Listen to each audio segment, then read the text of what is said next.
Good afternoon. Karon mag-share ko isa ka kanji ha. Simple lang, basic lang.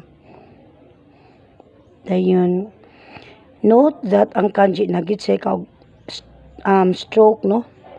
So mo ni ang kanji sa isa sa part sa atong body no. Leg. So ang English ani meaning na is leg or sa Japanese ashi.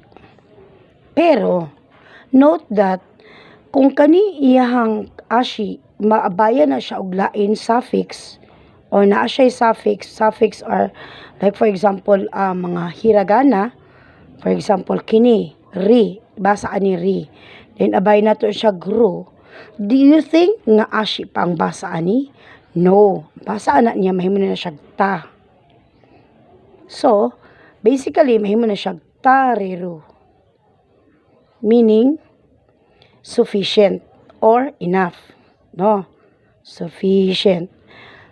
Kung imo na siya in negative form, meaning insufficient or not enough, so kada imong ro imo nang walaon ilisa na nimo og nay.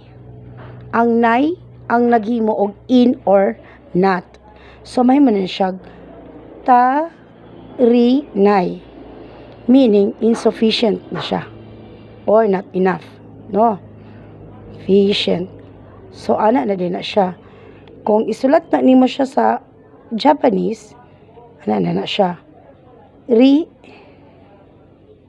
nay. No? Thank you. Mo na siya ang power sa kanji. Thank you and yoroshiku onegaishimasu.